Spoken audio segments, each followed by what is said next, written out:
Assalamualaikum dan selamat sejahtera. Nama saya ialah Abdul Latif bin Abdul Rahman.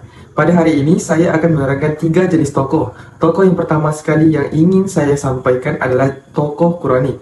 Contoh tokoh Quranik yang pertama ialah Haji Abdul Malik bin Abdul Karim Amrullah. Gelaran beliau ialah Buya Hamka. Tarikh lahir beliau adalah pada 17 Februari 1708. Tempat lahir beliau adalah di Nagari Sungai Batang, Manjau, Sumatera Barat yang terletak di Indonesia.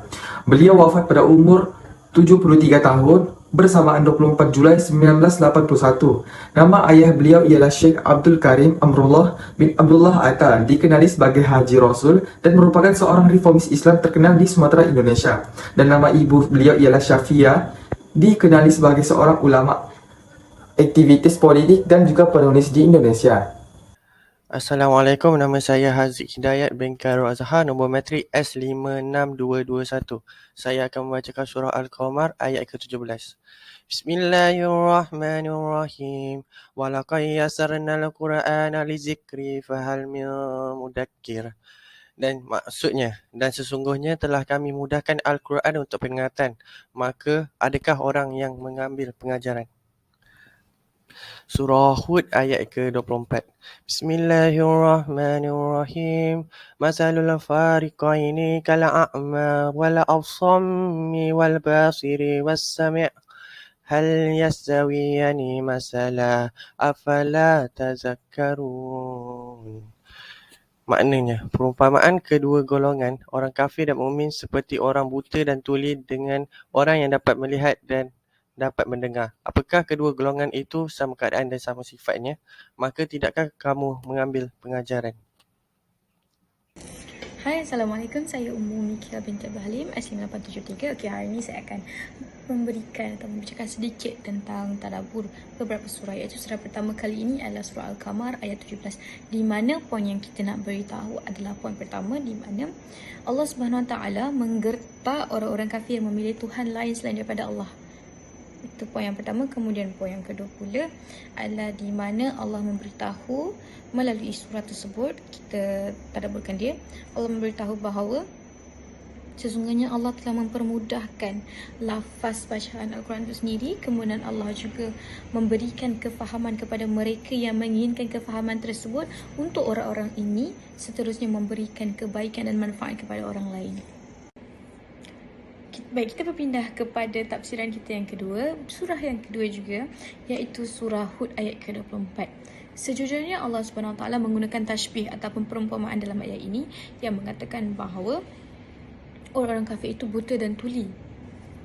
Apa yang dimaksudkan dengan buta dan tuli adalah mereka buta daripada melihat segala kebenaran yang terpampang di hadapan mata, manakala tuli mereka sengaja untuk memalingkan diri mereka ataupun memekak, ataupun orang kata buat-buat tak dengar dengan apa kebenaran yang mereka dengar.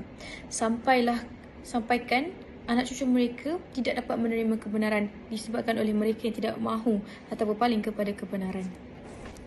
Seterusnya, kehidupan sebagai mahasiswa berdasarkan daripada surah Al-Qamar ayat 17. Al-Quran itu mudah untuk dibaca dan difahami maksudnya, tidak mengira bangsa jika kita berusaha untuk mendalaminya. Oleh itu, sebagai seorang pelajar, haruslah kita mendalami ilmu tadabbur Al-Quran juga sebagai makanan rohani bagi menghidupkan semula hati kita yang sudah mati dengan perkara lagha di dunia. Al-Quran juga merupakan buku peringatan kepada kita sebagai pelajar agar kita sentiasa berada di landasan yang benar dan tidak kufur kepada Allah Subhanahu Wa Taala. Berdasarkan daripada surah Hud ayat 24, kita seharusnya menghindari diri daripada perkara-perkara yang jelas bertentangan dengan ajaran agama Islam dan seharusnya tidak mudah terpengaruh dengan budaya-budaya orang kafir yang bercanggah dengan ajaran Islam. Hal ini kerana kita diberi akal fikiran dan petunjuk oleh Allah untuk berfikir dan bertindak mengikut ajaran Al-Quran dan As-Sunnah di dalam kehidupan seharian kita. Manakala orang-orang kafir pula, mereka sombong dan tidak mahu menerima kebenaran daripada para nabi dan para rasul yang diutuskan oleh Allah Subhanahu Wa Taala. Seterusnya, tokoh kedua yang saya sampaikan pada hari ini ialah tokoh ensiklopedik. Contoh tokoh tersebut adalah Abu Ali Al-Husain Ibnu Abdullah Ibnu Hasan Ibnu Ali Sina. Gelaran yang telah dikenali oleh dunia kepada beliau ialah Ibnu Sina. Tarikh lahir beliau adalah 370 Hijrah bersamaan 980 Masihi. Tempat lahir beliau ialah di Afshana, Bukhara di Turkistan. Keturunan beliau ialah Turki dan juga beliau wafat pada 428 Hijrah bersamaan 137 Masihi di Hamzan. Beliau terkenal sebagai pakar perubatan di wilayah Rai. Kepribadian beliau ialah tekun mempelajari ilmu, taat beragama dan juga seorang yang bijak. Sumbangan beliau ialah menghasilkan 116 karya pelbagai bidang seperti matematik, fizik, falsafah, biologi dan banyak lagi. Beliau juga adalah salah satu tokoh yang diakui oleh dunia. Surah Al-Anbiya ayat ke-33. Bismillahirrahmanirrahim. Wa huwa allazi khalaqal laila wan nahara wasyamsa wal qamar kullun fi falakin yasbahun. Dan maksudnya, dan dialah yang telah menciptakan malam dan siang, matahari dan bulan. Masing-masing dari kedua-duanya itu beredar di dalam garis edarnya. Surah Az-Zariyat ayat ke-47.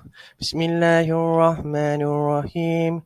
Was-samaa'a banaynaha bi'aidin wa inna lamusi'un.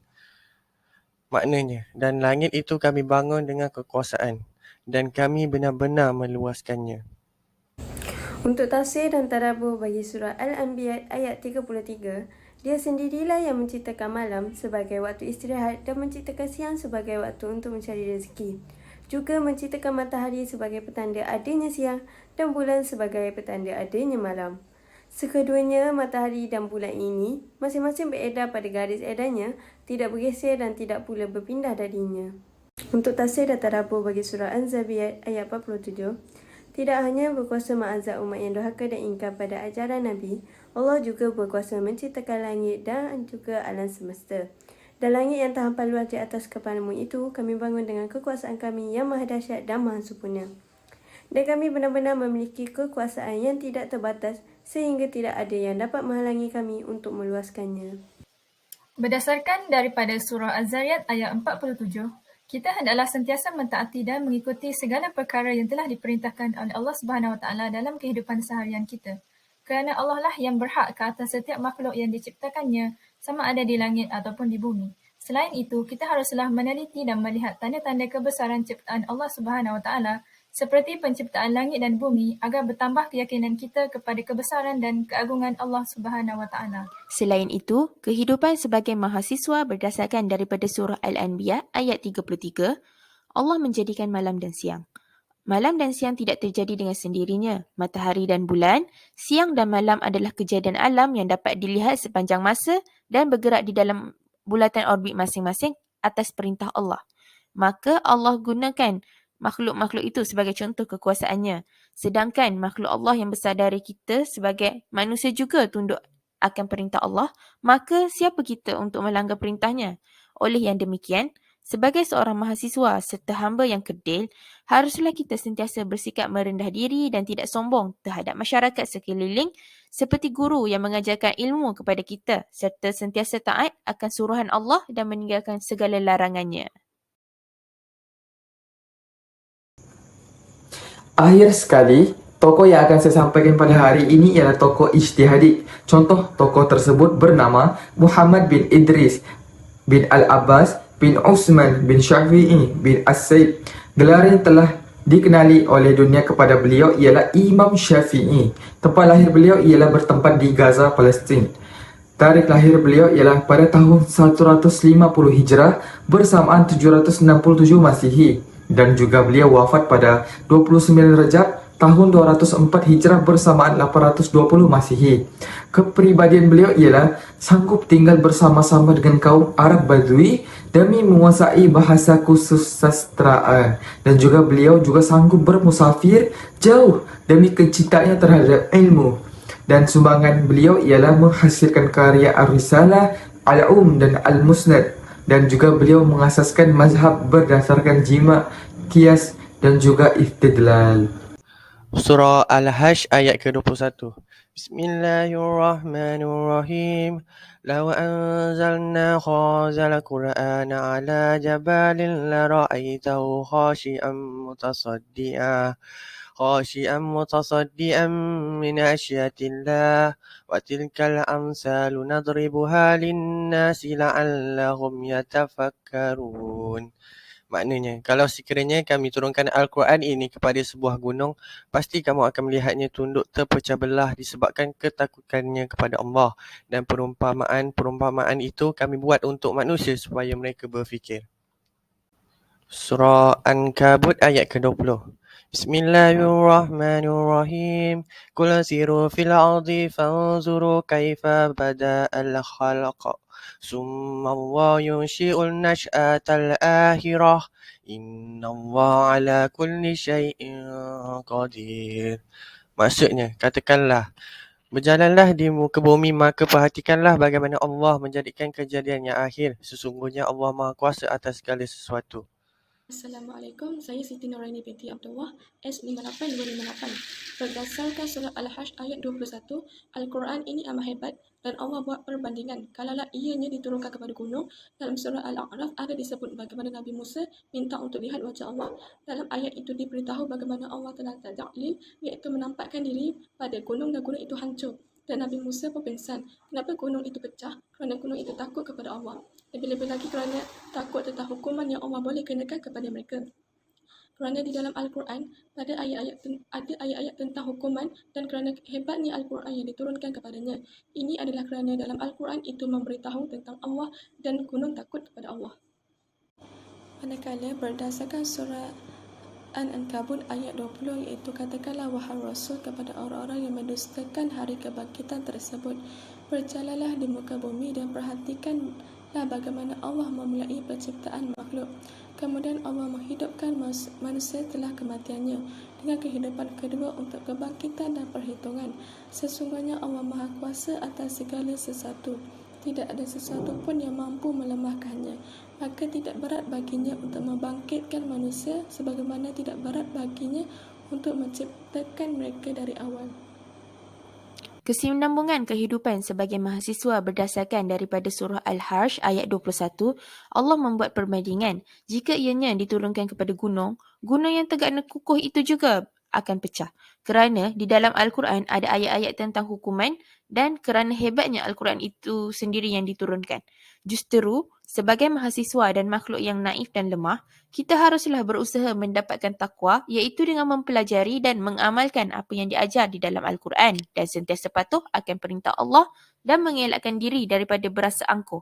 Kita juga perlu sentiasa merasa takut akan hukuman Allah seperti yang tertera di dalam Al-Quran agar kita tidak melakukan perkara kufur kepada Allah.